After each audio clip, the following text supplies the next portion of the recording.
All right, welcome back to the second hour.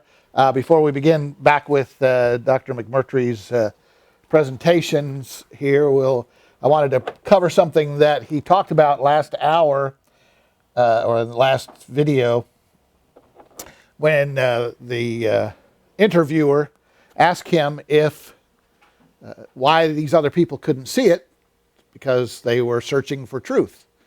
And that's when he said, oh, no, scientists aren't searching for truth. Pardon me?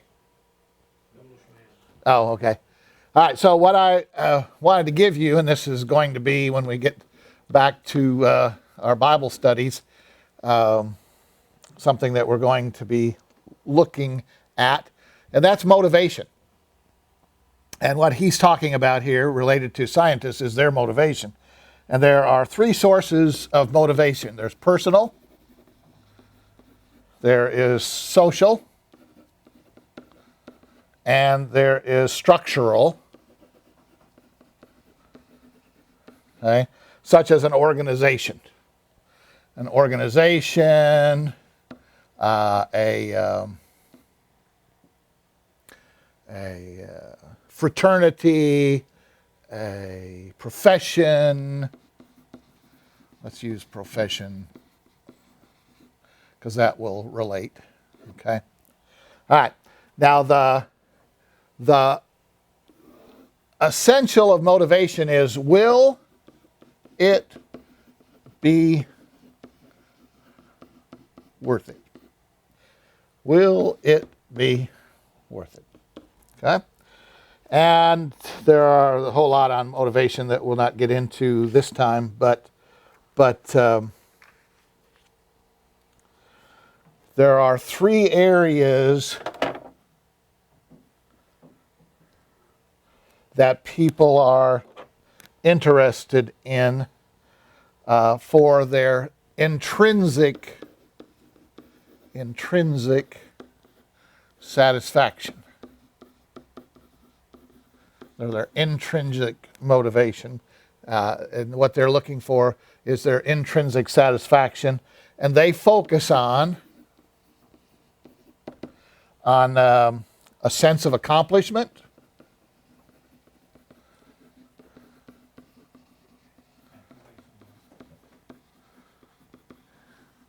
a sense of values,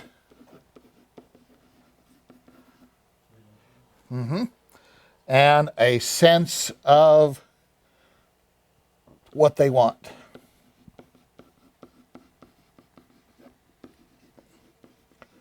And in that you get sexual, chemical, material, and okay. So of course their obvious focus is on the happiness motivators, happiness, satisfaction. And so these scientists who are motivated are predominantly motivated in their evolution by the structural. They're professional. Okay? And so they ask a question like, we've discovered dinosaur flesh. Will it be worth it to pursue that, or to publish that, to make that well known? And what's the answer? No. The answer is no, because they will then be ostracized by their profession. Okay? And they will lose their faculty status, which means they will lose their positions, and they lose their income, and they lose basically all three of these. They lose their sense of accomplishment because they'll be out. Their values, because they are what? Atheists. Okay? It rocks their values, and it prevents them from getting what they want, an income. Okay? So that's why why you can't hardly convince an atheist, evolutionist, and those are synonymous terms essentially, to see obvious facts, and why they would go and sledgehammer any kind of evidence that was contrary to what they believed. In fact, if you remember, the fella who said that there are numerous examples of sabotage and destruction. Yes? Would that be the same as how they came out Friday with that we are definitely in global warming, the scientific evidence now says that we now are, there's no doubt about it, and it's man-made. Yeah, even though last week the UN international whatever on climate change came out and downgraded from that we are climate change, human caused climate change, down to there's a possibility or there's a probability that it's human related, where before it was a definite. Now, and so they've downgraded. And last week or week before last, they came out and said we are definitely not in global warming. The Antarctica ice sheet has increased by 980,000 square miles of new ice, and the Arctic ice sheet has increased by 40%. So basically, the 40%, what they're putting out there is just flat out lies. More lies, right. Picking data, it's called selective data. It's like the polar bears floating on the icebergs, on the ice things. That's what polar bears do for fun. That's how they hunt. They float around on them, and then they dive in and they catch something. They climb back up on them. There was no danger to the polar bear. They can swim for hours.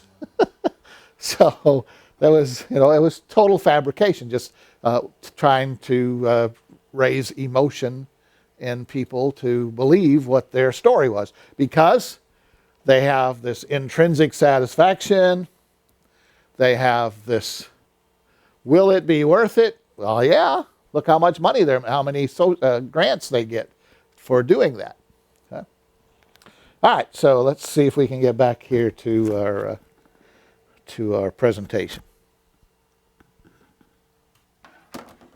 That sounded good, I'm sure.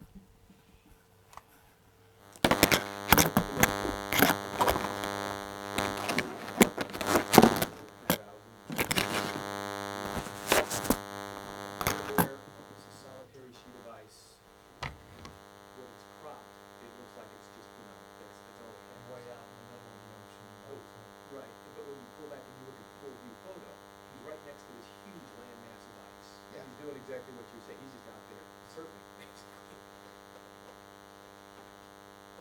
All right, can you grab the lights for me, please? Yes. Space there, so we have the beginning of what's called the space-mass-time continuum, and meaning at the time it was created, the Earth was, and then the incorrect translation that's typically done in English is empty and void or something of that nature. But in Hebrew, it would really be translated, and the earth was unformed and unfilled. So when you read the English, formless and void, well, formless would be without form or unformed, and void is an empty, right, which also means unfilled. So God creates the earth like a round lump of clay with a water covering, and then like a potter, he takes 6 days to finish the forming, and 6 days to finish the filling. Then it says, and the Spirit, the Holy Spirit, was moving over the waters. But the word moving there is an agricultural term, which describes a bird fluttering or hovering, or we can say brooding. And we're talking about brooding in an agricultural sense. Not because I'm sulking because of a wrong done to me, or, but brooding in the sense of a chicken broods an egg. Now, how does a chicken brood an egg? Well, a chicken lays the egg and warms it on one side for a while, But then she reaches down and turns at 180 degrees and then warms the other side for a while. Then she turns at 180 degrees and warms it. Now, if a chicken lays an egg and warms it only on one side, it will never develop. So, what you see here is the word that's used is that God spoke the earth into existence like a round ball. Basically, it's actually egg-shaped. It's not a perfect sphere. It's slightly egg-shaped. And the Holy Spirit, in this word rooting, is incubating, energizing, and starts the rotation the way a hen would rotate an egg. And so you have that the earth is round right in verse 2. But you can go on to other verses. Actually 2 verses in Job. He says that God sits above the vault or the circle. Now, it's talking about a vaulted ceiling, an arched ceiling like a cathedral.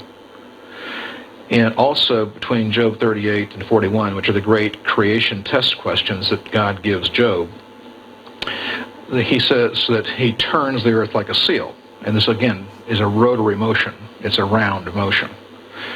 There are other verses, but there are 6 in the Old Testament that specifically talk about the earth being round. And you also find this in Psalms and so forth. And anytime you have the translation circle, vault, maybe arch, but it talks about a curve, and it's talking about the earth being curved. A very interesting verse in Job is that Job talks about the meeting of light and dark that goes around the earth. It's called, believe it or not, the Terminator, and it has nothing to do with Arnold Schwarzenegger. But it can only be seen from a satellite, and yet Job accurately talks about it in the book of Job.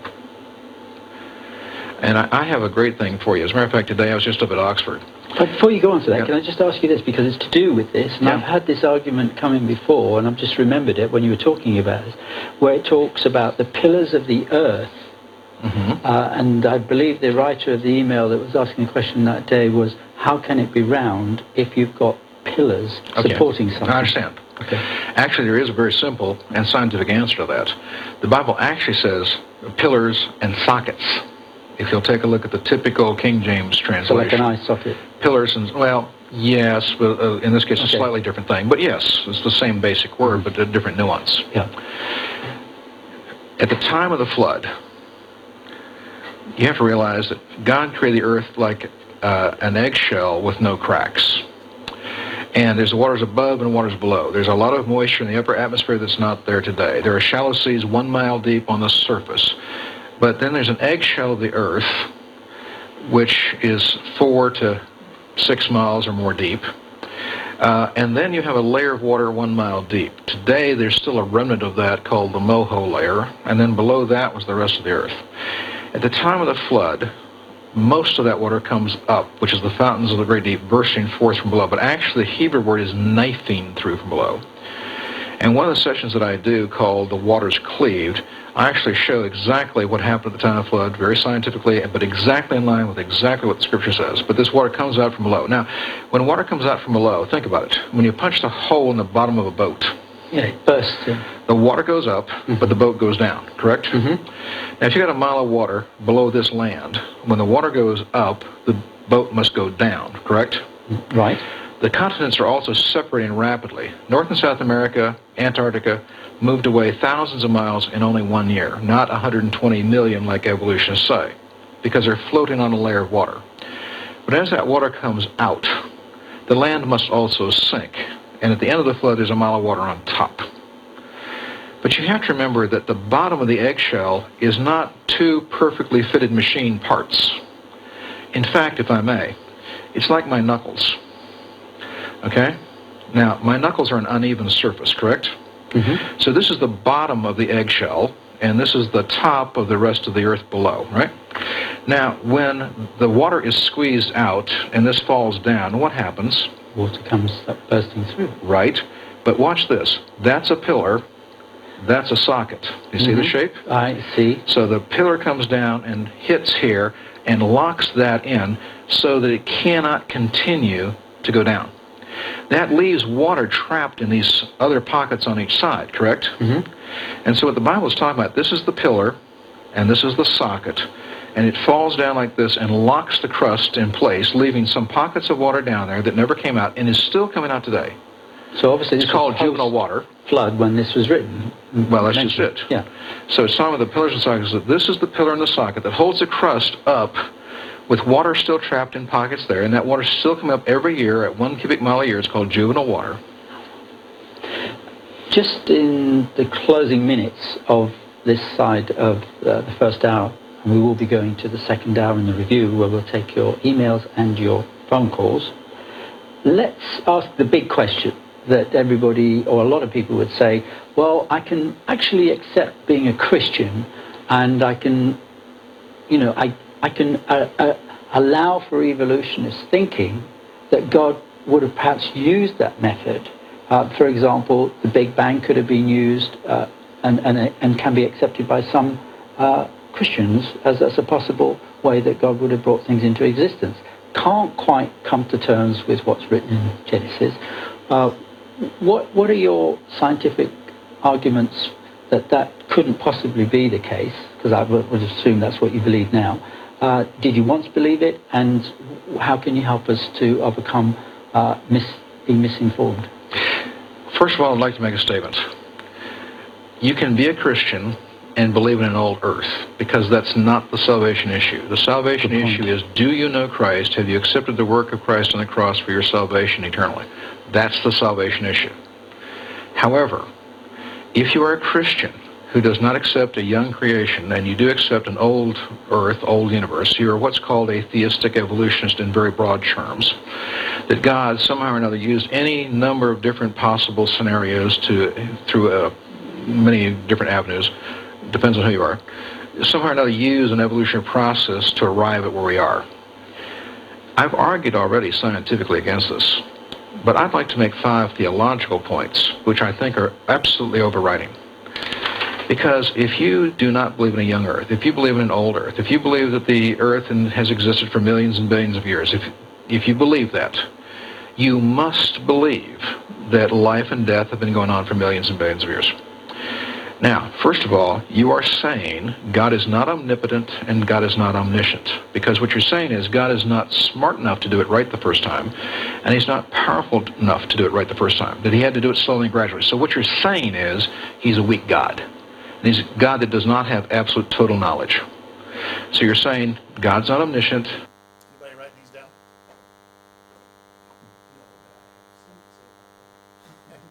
Would you like them written down? Yeah, just so we can Go back. go back through them. God is not omniscient. He's not Didn't do it right. Didn't do it right the first time. So do you think this guy has just never heard of the gap theory, or just doesn't want to? I don't think he understands the other concept. Yeah. Yeah, he doesn't understand it, and if you take, well, just use the very simplest of things. If you have 6 blind men examining an elephant, you've heard that.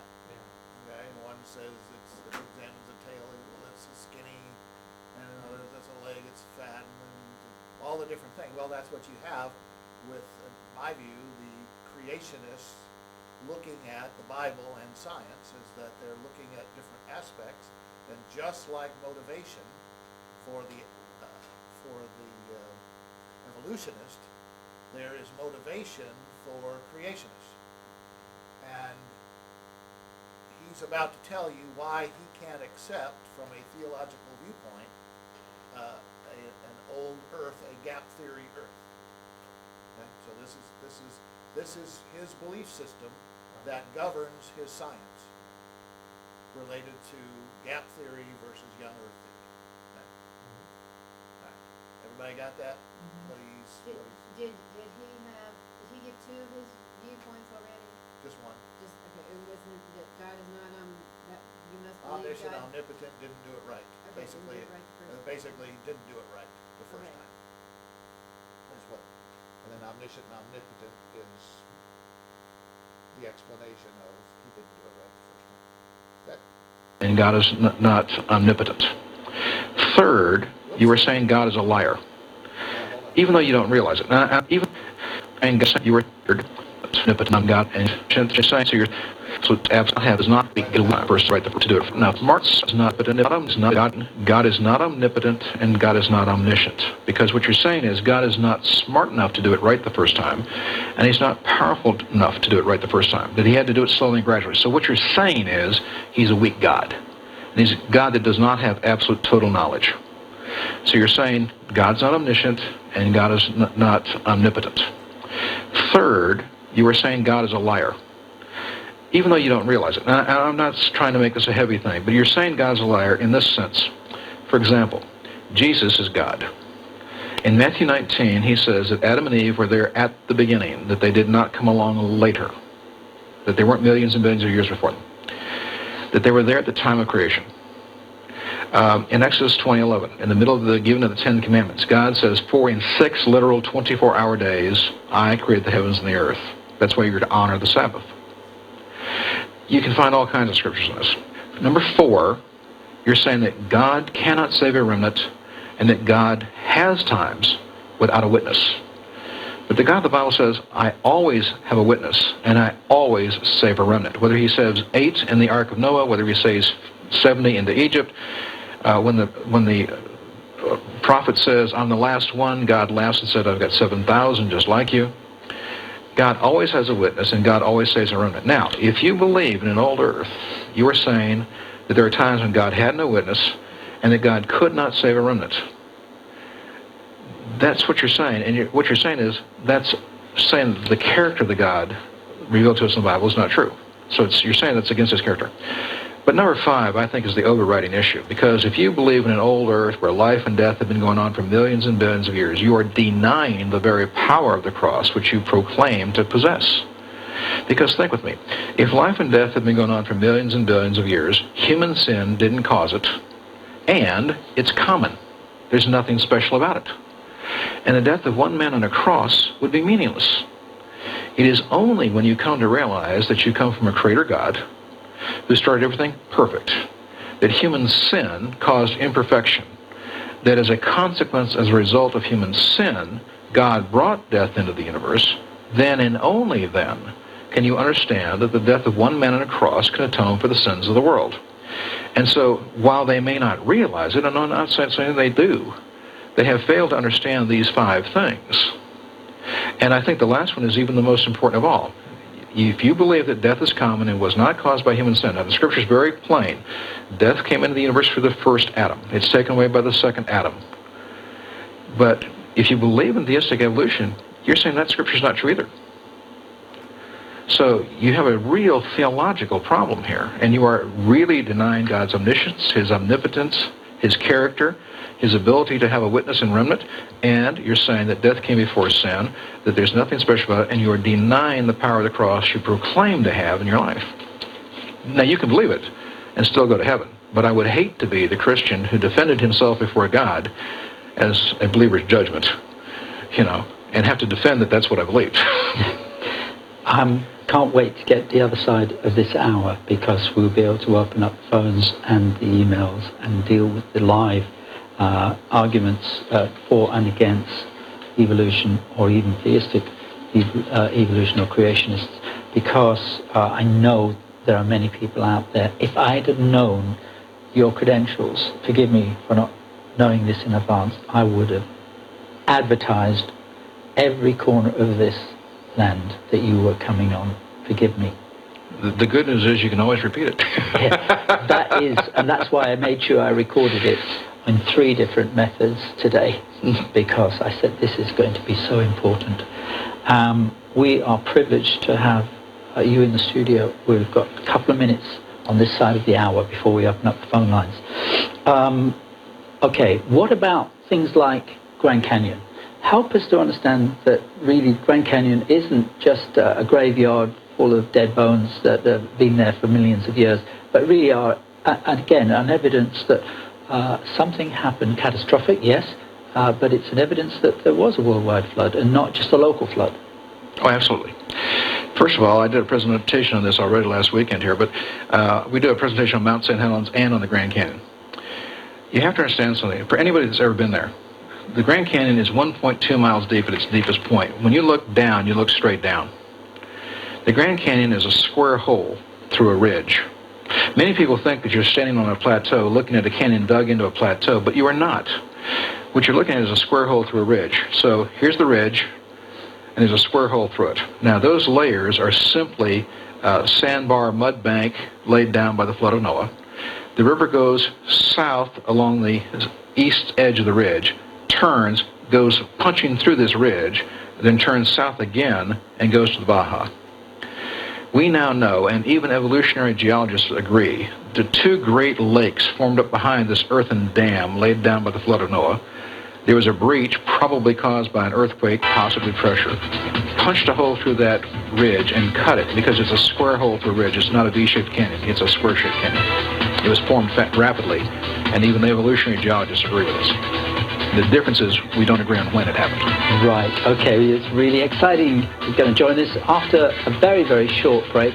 Literally 10 seconds from the time that I say goodbye to you. But call that friend, tell your neighbour right now.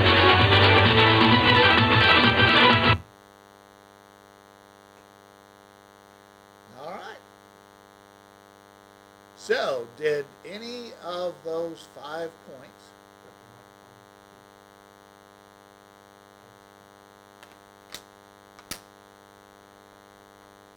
Those producers, they're so demanding. Those producers, they're so demanding. wants everything done right? You wouldn't know anything about that.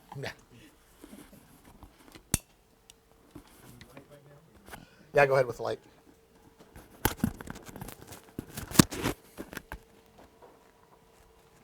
Okay, so those of you who are old earth advocates, there are two kind of old earth advocates. Who are they? Well, actually, there's three, but three old earth advocates.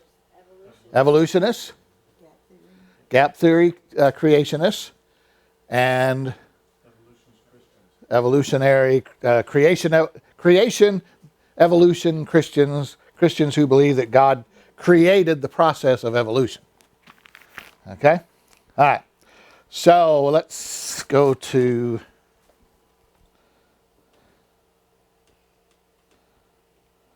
here.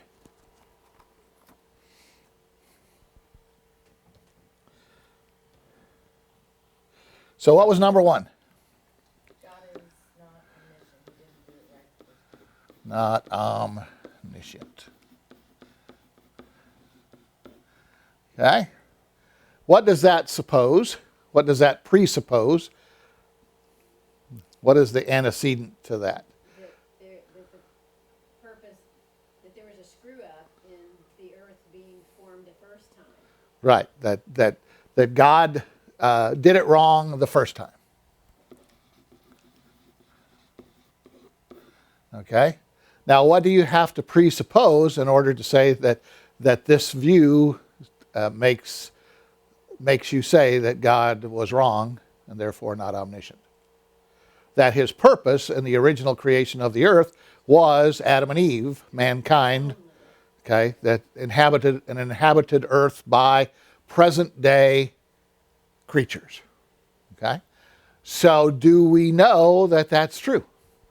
Is there any biblical evidence that says that the whole purpose of the earth from its very first existence was for that purpose? No, there's nothing that says that. So that's an assumption on his part that he assumes to say that there's an old earth means that God did it wrong, that God's purpose was to create an earth with flora and fauna and human habitation. Okay? All right, so does that convince us that there can't be an old earth, it can't be a gap theory? No. Okay. All right, number two was omnipotent. Okay, and this is basically is the same argument that God did it wrong, that he messed up the first time, that he couldn't do it right the first time. Okay, so same argument. Number three. God is a liar. God is a liar. Okay? And what did he use for his evidence? Scripture verse in Matthew that says, Okay. Okay, but that's good enough at the beginning. Huh? Were you here at the beginning of church? Were you here at the beginning of the morning? Were you here at the beginning of the day? No. Were you at home at the beginning of the day? Yes. Were you at home at the beginning of the morning? Okay. At the beginning is relevant. Okay? So does that one tell us? Okay? Were Adam and Eve there at the beginning of Jesus' ministry? No, God's a liar. God must be a liar because they weren't there at the beginning of Jesus' ministry. Okay? Pick any at the beginning. Yes. So does the Greek translation of that in Matthew specify at all when the at the beginning could have been? No. As a matter of fact, typically, I don't know if this verse in Matthew, if it's the case, but in John 1:1, it actually says by Greek translation, in the beginning that was not a beginning. Okay? And that in a period of time that was classified as the beginning, which would be eternity past. Okay? Some point in there. Okay? So it's nebulous. It's a period of time. Number 4. The remnant, you have to have a remnant and a witness. A witness and a remnant. Okay?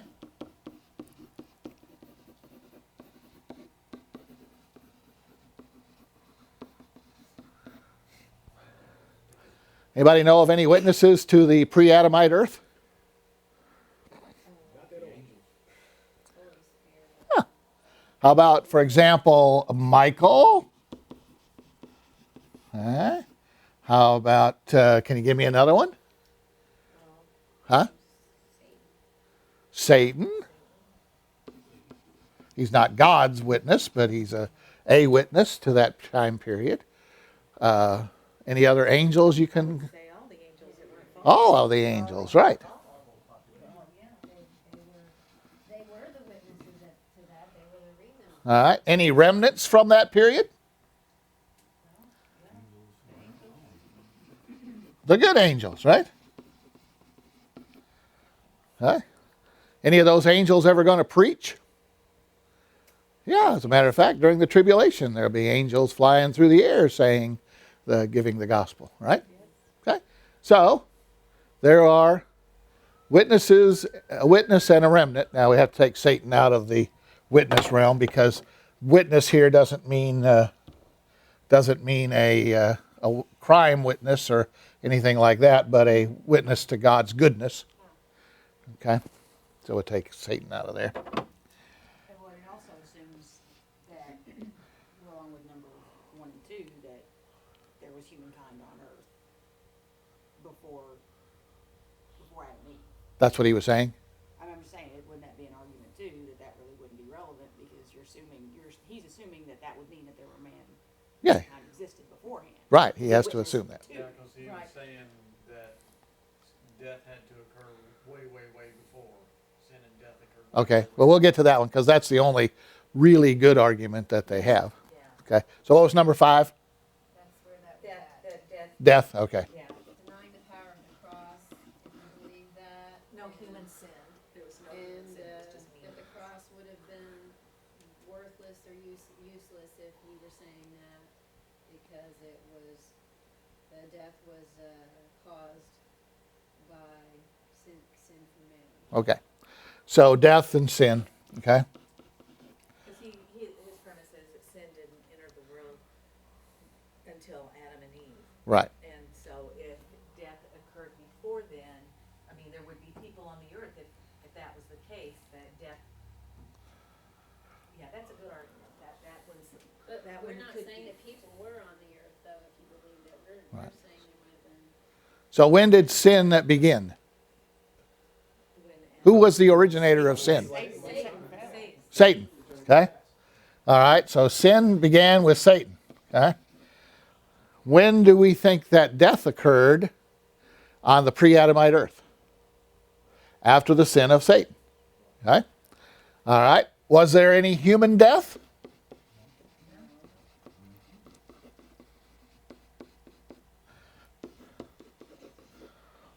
No, because there weren't any humans before then. But that's his. That's their thinking, right? That's their thinking. But there's no evidence. No evidence of that. Now, did there have? Is the wages of sin death? Okay, so who says that Satan's sin did not result in death? Certainly, it resulted in the death, the spiritual death, essentially, of all of the fallen angels that followed him. Did it result in the death of any creatures that lived on the earth at that time? Sure could have. Sure could have, right? That could be the dinosaurs. That could be the dinosaurs. All right? So, to me, their theological argument is not valid. But they think it is. Because they presume that in order for there to be an ancient earth, there had to be ancient man.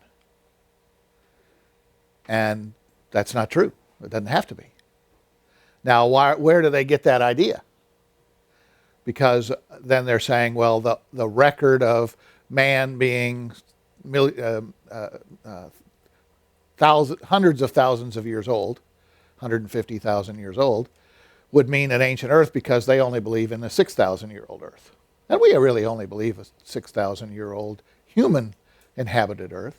But they're saying that had to be the case. Well, I don't think that that's the case. And that's where I think that you have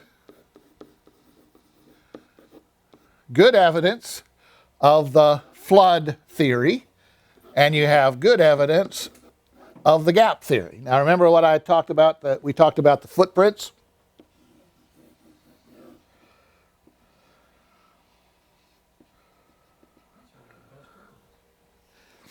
Okay, if you look at this leaf, if you look at this dinosaur footprint with the human footprint inside of it. Okay, remember what I said could have happened. Anybody remember what I said could have happened? Okay, for those who weren't here. They stepped in it at the same time. Right. Okay, so the original Earth, all right?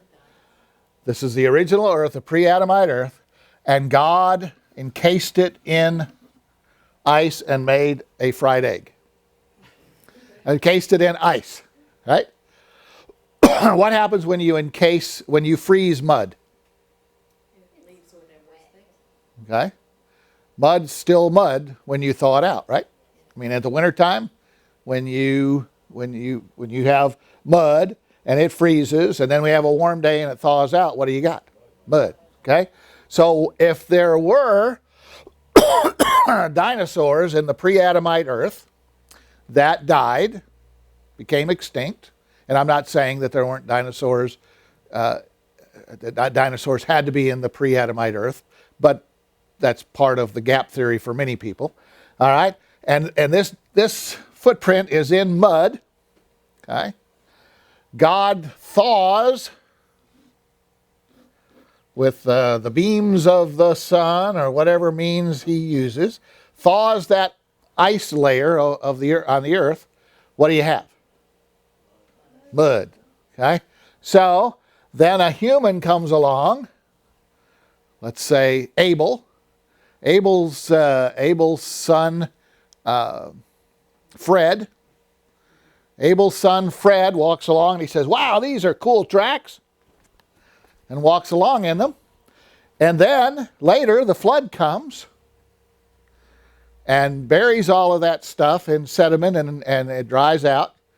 What do you have when we find it 1,000, 4,000, 5,000 years later? You have coexistent tracks. Okay? So that can explain pre-Adamite dinosaurs, if that's the case. And like I say, I'm not dogmatic that dinosaurs were pre-Adamite. So the flood explains things that could still have occurred in the gap theory, okay, and could also explain a flood. The gap theory can also explain things that the flood theorists put forth. But the flood, like he was talking about the Grand Canyon, okay, in the little short thing that I was going to do, one of them is all of these sedimentary layers and a dead tree trunk petrified all the way up through all of those layers.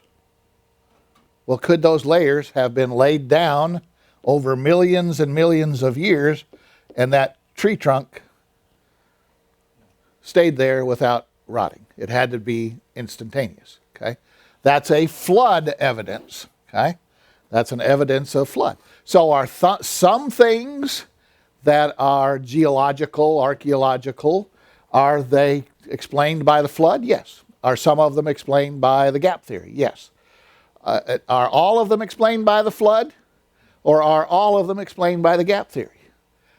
I don't know for certain, but I don't think so. Now, if they can come along and convince me, since I come at it from a gap theory, if they come along with the flood theory and explain everything that I see in the gap theory that's true, then okay, I'll be convinced to believe in the flood theory. Okay? Why? Because I'm a seeker of truth and I have no dog in the fight, right? Because I don't speak and make money and have and write books defending one position or another. So I'm open. And that's what we should all be, is open. Listen to both sides who have motivation that is not pure truth, and see what we find out. And I'm happy with both. If it comes out that both explain things, okay. Gap theory is true, flood theory is true. Because it doesn't change your, what I have a problem with is that if you don't, that he's saying that you believe that God is not omniscient, omnipresent, Right. veracity. I don't agree with that No. because I do believe that. Right. And that's how they do it, is create a false dichotomy, a false choice, that you have to believe like I believe or you're not a good Christian. Okay. All right, let's look at Genesis chapter 1, the first few verses. I did like that he said, it's not going to keep you from being saved. Right. I don't believe that. I was glad that he put that in. Got that right. Yeah, got that right. Yeah. All right, here's Genesis chapter 1, and I want you to tell me when day 1 begins. In the beginning, God created the heavens and the earth. The earth was without form and an empty waste, and darkness was upon the face of the very great deep. The Spirit of God was moving, hovering, brooding over the face of the waters. And God said, "Let there be light," and there was light. And God saw that the light was good, and he separated the light from the darkness. And God called the light day, and the darkness he called night. And there was evening and there was morning one day. When did day 1 begin? At verse 1? At verse 2?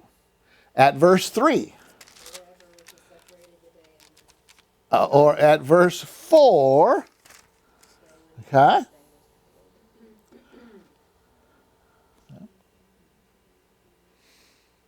So that, to me, determines what he's saying, that all of this happened in 6 days.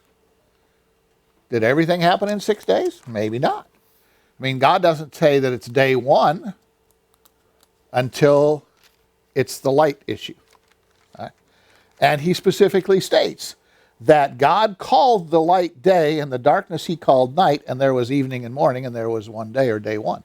Right?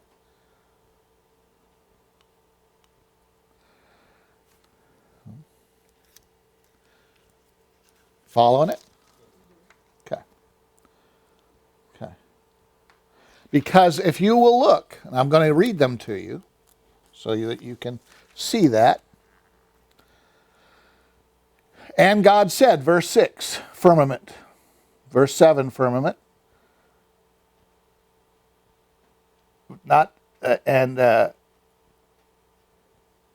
And God, in verse 8, God called the firmament heavens, and there was evening and there was morning, a second day, or day 2. And the God said, verse 9, let the waters under the heavens be collected into one place.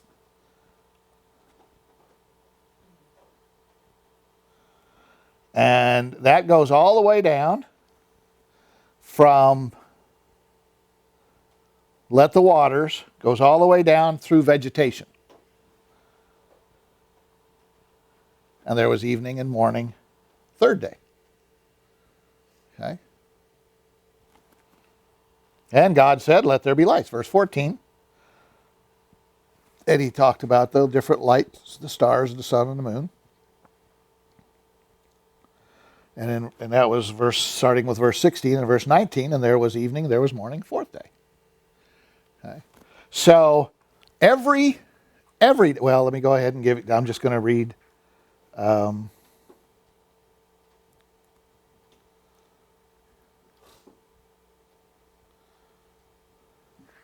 I found this one to be interesting. Verse 20, and God said, let the waters bring forth abundantly and swarm with living creatures, and let birds fly over the earth in the open expanse of the heavens. God created the great sea monsters and every living creature that moves, which the waters brought forth abundantly according to their kinds. Okay. Tricky verse, because it says, and God said, let the waters bring forth abundantly, which is the same thing he said with vegetation. But he never said after that, after vegetation, that God created the vegetation. Right? He just said, let it come Or let forth. there be water. Right, or let there be water. Water. Right, okay. And then for the sixth day, and God said. And then we have the creation of man, okay, and the animals. And then at the end of that, morning, evening, and morning, sixth day. Okay? So every one of the days started with, and God said, except verses 1 and 2. Okay? Verse 1 says, in the beginning God prepared. And verse 2 says, the earth was without form and an empty waste. No God said's there. But every day of creation says, and God said. So, I think that the first day then looks like it began with the revelation of light. Light showing forth. I have a question for you. Homework assignment. Anyone that comes up with the answer gets an A. And we'll get to move to the head of the line at the bema seat of our congregation. Okay. Oh, you can't do that. All right. Where'd the light come from if there were no sun and moon and stars yet?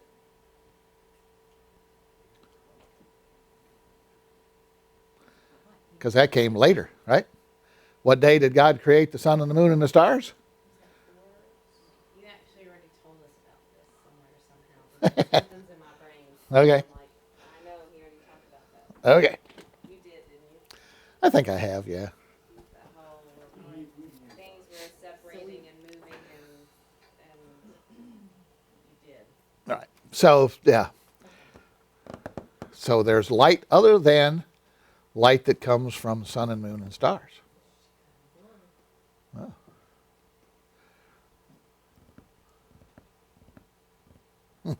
Okay. All right. Well, it's 10 after. Write down your questions, and we'll do some more next week. We're going to look at the gap theory. We're going to look at some more flood theories. Then we're going to look at gap theory and flood theory debate. People debating the flood theory versus the gap theory.